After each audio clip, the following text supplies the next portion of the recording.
camarades, peuple d'Afrique, peuple de Côte d'Ivoire, mes chers frères et sœurs, venez voir comment Amontano est en train de démontrer pourquoi Draman Ouattara peut faire 4 mandats.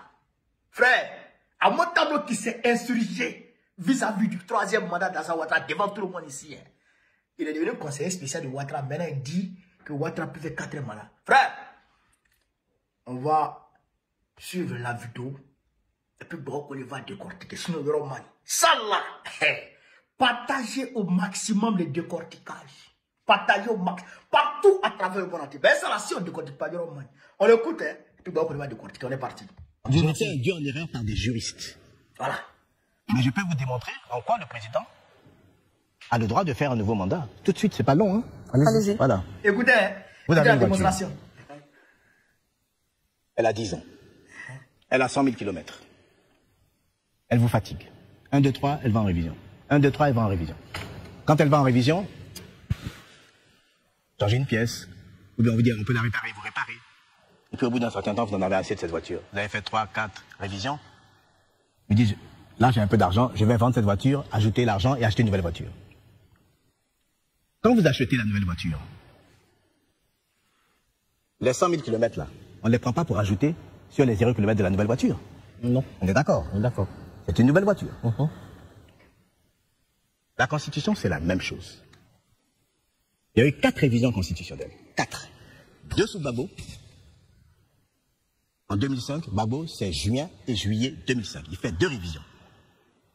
2 sous Ouattara. En juin et novembre 2014. Avant le référendum. Le référendum qui est de 2016, je crois, qui est post-élection 2015. Et ce sont des révisions.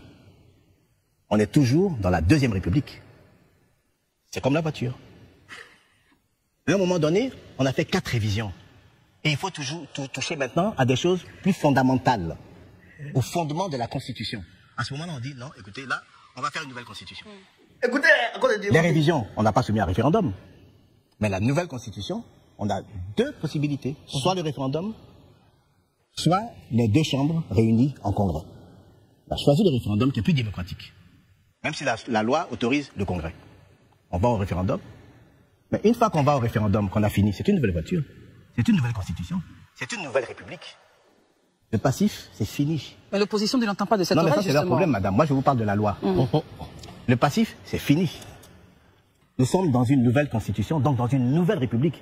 Et vous avez eu besoin de juristes pour vous expliquer cela? Excusez-moi une minute, s'il vous plaît. Je vous en prie. Pourquoi je prends l'exemple de la voiture? Pour que les Ivoiriens comprennent mieux, que l'Ivoirien lambda comprenne mieux.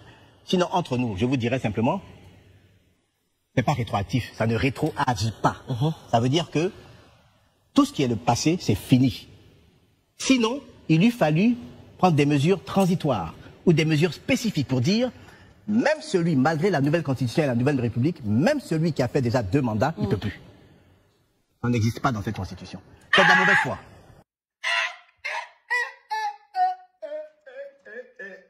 Amontano. Bon, frère, je ne comprends pas. Pourquoi tu viens parler même? Pourquoi tu viens parler? Qu'est-ce qui se passe? Pourquoi tu parles? Pourquoi tu parles? Pourquoi tu veux te ridiculiser comme ça? Pourquoi tu veux t'humilier? Camarade d'Afrique, il dit, ça n'a pas été dit dans la nouvelle constitution que celui qui a fait 2 mandats, il ne peut plus faire. Article 183 de la nouvelle constitution, de la constitution de 2016. Mais déjà, on va lui-même l'écouter. Lui, Amontano lui-même, on va l'écouter déjà. Et puis, bon, on va décortiquer. Parce qu'on doit parler de cette affaire de voiture là. Vous comprenez? Mais on va l'écouter lui-même d'abord, avant que je ne décortique. Chez Camarade d'Afrique, cette vidéo, partagez-la au maximum. Mettez les cœurs, partagez. On va écouter Amontano lui-même. On est parti avec Amontano. Le problème du 3e mandat. Moi, le président m'a toujours dit, Marcel, moi, jamais je me représenterai à l'élection présidentielle. Il me l'a dit à maintes occasions. Et il sait. Il m'a dit, jamais, Marcel, je ne le ferai pas. C'est-à-dire, quel que soit les cas, il m'a dit, Marcel, il y a des gens qui me poussent, il y a des amis qui me poussent, il m'a donné des noms, mais Marcel, je ne le ferai pas. Les gens ne savent pas ce que c'est être président. Moi, à mon âge, je suis fatigué. J'ai beaucoup travaillé. C'est vrai qu'il a beaucoup travaillé. C'est vrai qu'il nous a fatigués nous-mêmes. Il m'a dit, je ne le ferai pas. Ensuite, quand vous prenez la campagne électorale du RHDP, j'ai fait exprès, j'ai amené avec moi un document. Suivez, hein? Vous voyez ça? Suivez. C'est marqué quoi dessus? Oui, je vote. C'était un slogan du RHDP. qu'est-ce qui est écrit sur ce slogan avec lequel nous avons fait campagne? Parce que moi, j'ai fait campagne avec un certain nombre de slogans du RHDP. C'est écrit dessus, le président Ouattara peut-il être candidat à la présidentielle 2020? Donc, on pose une question. Et le slogan répond, l'adoption de la nouvelle constitution n'entraînera pas de rupture avec l'ancienne constitution qui limite le nombre de mandats présidentiels à 2. Voilà. Ce que vous dites, c'est que vous avez l'impression d'avoir été trompé, trahi. Ah ben écoutez, je sais pas ce que vous en pensez. Moi j'ai sorti, je vous donne ça. Ouais. Les caméras sont là. Vous n'avez pas répondu. Est-ce que vous avez l'impression d'avoir été trahi? Non mais je ne sais pas, à ma place vous aurez quelle impression?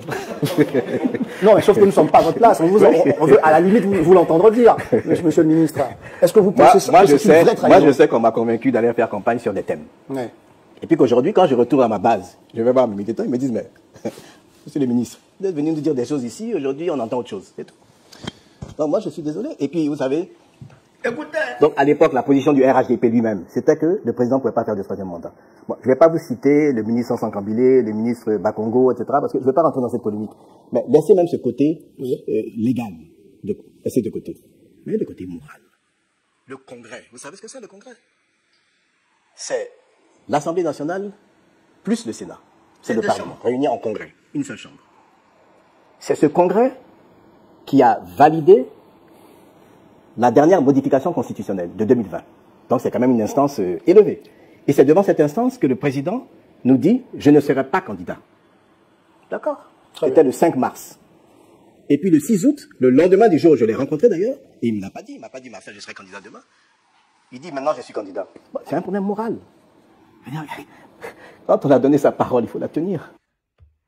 Vous avez entendu Marcel Amontano, lui-même, qui répond à sa dernière phrase, où il dit qu'il n'est pas marqué dans la Constitution que celui qui a déjà fait 2 mandats ne peut plus faire 2 mandats. Sur le slogan, il est écrit, le président Ouattara peut-il faire un 3e mandat? Il est marqué non. L'adoption de la nouvelle Constitution n'entraînera pas de rupture avec l'ancienne constitution qui limite le nombre de mandats à 2. Et l'article 183 est clair. Qui dit ceci, la législation actuellement en vigueur en Côte d'Ivoire reste applicable sauf intervention de textes nouveaux en ce qu'elle n'a rien de contraire à la présente constitution. Ça veut dire que, chers camarades peu d'Afrique, c'est comme on s'est dit là, ce qui n'a pas été modifié dans l'ancienne constitution, les articles qui n'ont pas été modifiés là, et qui sont dans cette nouvelle constitution-là, restent en vigueur. Ce qui rappelle l'article 55 de la constitution qui dit que le nombre de mandats est limité à 2. Je vous lis l'article 55, Le président de la République est élu pour 5 ans au suffrage universel direct. Il n'est éligible qu'une fois. Vous comprenez ça? Donc ça, c'est comme ça dans l'ancienne constitution. Et c'est cette ancienne constitution-là, c'est cet article de l'ancienne constitution qui est revenu ici. Donc ça veut dire que il n'y a pas de rupture avec l'ancienne constitution, avec comment on appelle ça, les articles qui n'ont pas été modifiés dans l'ancienne constitution et qui se retrouvent dans cette nouvelle constitution. Vous comprenez? Parce que le législateur, le constitutionnaliste ne peut pas tout reprendre à zéro. Oui, même il y a des articles de la Constitution de 2000 qui se retrouvent encore dans cette nouvelle Constitution de 2016. Il y a les articles de la Constitution 95, 75, je crois 95 qui se retrouvent encore dans la même Constitution de 2016. Vous comprenez ça? Donc il n'y a pas de rupture. Ça veut dire clairement que Alassane Ouattara n'a pas le droit, il n'avait pas le droit de faire un 3e mandat et il n'a pas le droit de faire un 4e mandat. Ça c'est clair. Est-ce que vous comprenez ça? Au-delà de ça, quand Alassane Ouattara lui-même s'est déporté à Paris pour aller plaider sa légitimité auprès de Macron, qu'est-ce qu'il a dit? Il a dit que c'était pas cas de force majeure. C'est Macron qui nous a dit ça.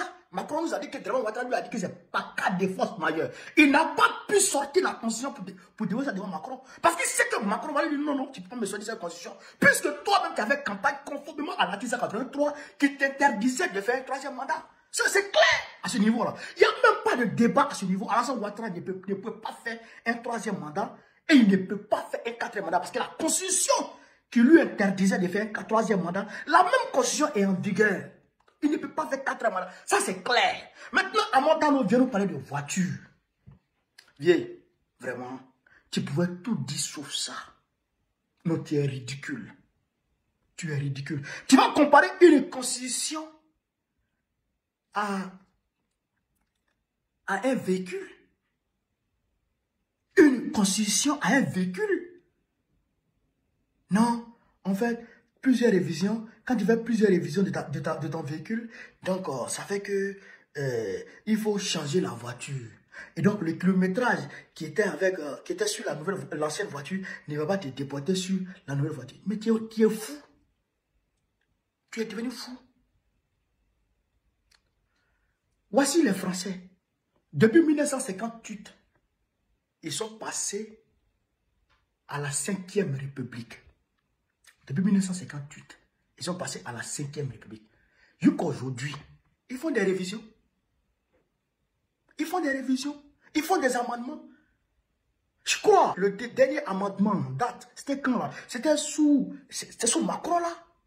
Où le ministre de la Justice, garde des Sceaux, a introduit dans la Constitution le droit à l'avortement. Oui. C'était sous Macron là.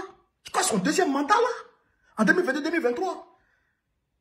Mais est-ce que parce qu'eux ils font cette modification qu'ils sont obligés de passer à une autre république? Et même aujourd'hui, tu es sûr que si les Français passent à une autre république, ils vont accepter que Macron soit candidat encore? Jamais. Je prends les Américains. Ça fait près de 200 ans qu'ils ont leur même constitution. Ils font des amendements chaque jour, chaque fois. Ils font des amendements. Même Trump, là, il va faire des amendements.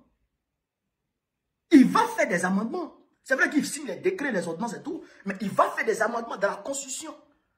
Mais ça ne veut pas l'emmener, ça ne veut pas l'emmener à obligatoirement changer la Constitution. Non. La Constitution de 2016 a été taillée sur mesure pour permettre à Bédier d'être candidat. C'est ça qui est la réalité. Bédier et Soro Guillaume d'être candidat. Parce que c'est ce qui avait été convenu pendant les discussions de l'accord de Daokoro, pour l'appel de Daokoro. Je répète ici, la Constitution de 2016 a été taillée sur mesure pour permettre à Bédier et Soro d'être candidat. Pendant les discussions pour permettre l'appel de Daokoro, pour que Bédier lance l'appel de Daokoro, demandant à tout le PDC RDA de voter Dramane Ouattara pour un deuxième mandat. Parce qu'il était prévu en réalité dans les accords qui ont fondé le RADP que quand Ouattara va finir un mandat, conformément à la constitution qui éliminait Bédier après 2015, Ouattara devait laisser Bédier faire un mandat. Et en 2020, Bédier était hors jeu, Dramane était hors jeu, Babou était hors jeu. 2020, Babou était encore là, mais les deux étaient hors jeu. Voilà la réalité. Voilà ce qui a motivé cette modification, cette nouvelle constitution. Est-ce que vous comprenez? Mais en réalité, Bédier ne savait pas qu'il était en train de se faire duper. Soro ne savait pas qu'il était en train de se faire duper par Alassane Dramane Ouattara. Il ne le savait pas. Mais puisque Alassane Ouattara les a tous trahis. Donc, à Montano, il faut quand même élever le niveau du débat. Il faut sortir de tes histoires de droit mécanique à la con. Il faut te regarder en face. Et puis toi, normalement, je pense que tu dois te taire. Tu dois te taire. Tu dois te cacher. Parce qu'en 2020, là, ce que tu as dit, tes prises de position, là, c'est encore trop récent. C'est encore trop récent. Et un homme comme toi devrait se taire, devrait se cacher, devrait se faire oublier. Même si Ouattara t'a nommé conseiller spécial, même si tu te donnes à manger, même si tu profites de ses largesses, mais quand même, tu dois dire, ah, monsieur le président, vraiment, actuellement là, ce n'est pas le moment pour que moi je parle. Tu comprends ça? Mes chers camarades, si Amon Tano, qui est conseiller spécial de Ouattara, sort pour venir faire ce genre de calcul devant le monde, défendant bec et ongle la position selon laquelle Ouattara peut être candidat, allez-vous dire que Ouattara est convaincu par ces sbires-là qu'il peut faire un 4e mandat? Et comprenez de là que Ouattara va tenter de faire un passage en force. Et pour faire ce passage en force, il va écarter Tidjane Thiam, il va écarter Guillaume Soro, il va écarter Laurent Gbagbo. Ça, c'est clair. C'est un calcul. Et il s'est dit que comme il a pu mater les protestations de 2020, il pourra mater les protestations de 2025. Tout en oubliant que le PDCI de 2020 n'est pas celui de 2025. Que le PPACI n'existait pas en 2020 et que le PPACI existe aujourd'hui. Que Gbagbo n'était pas en Côte d'Ivoire en 2020 et que Gbagbo est en Côte d'Ivoire en 2025. Et que l'AES n'était pas encore créé en 2020 et que maintenant l'AES existe. Que la configuration géopolitique n'était pas ainsi en 2020. Que la Russie n'avait pas pris position clairement pour les forces progressistes africaines et pour les partis panafricanistes africains. Aujourd'hui, tout est clair. Et qu'en 2020, Macron n'était pas en ballottage comme il est aujourd'hui. Qu'en 2020, les États-Unis n'étaient pas en confrontation ouverte vis-à-vis de la France et l'Union européenne comme ils le sont aujourd'hui. La géopolitique est bouleversée par rapport à 2020. Donc Ouattara, c'est parce que le karma est fort et que Dieu te réserve une mauvaise fin. C'est pourquoi tu vas t'entêter. Dieu va durcir ton cœur et tu vas t'entêter. Un voile épais. Tu couvriras la vue. Tu ne verras pas la réalité. Tu n'entendras pas les cris du peuple. Tu ne verras pas les mouvements venir. Au moment où tu vas te rendre compte, tu verras que tu as été renversé. Et ça va se passer incessamment d'ici octobre 2025. C'est de ça qu'il s'agit. Camarades d'Afrique, mobilisez-vous, mobilisons-nous. On va gagner ce combat. On va libérer notre pays. C'est de ça qu'il s'agit. Vive l'Afrique libre. Vive le panafricanisme. Vive tous les présidents panafricains. Vive l'AES. Vive le président Ibrahim Traoré. Vive le président Abdelrahman Chani. Vive le président Assimi Goïta. Gbagbo, président de la République de Côte d'Ivoire en octobre prochain.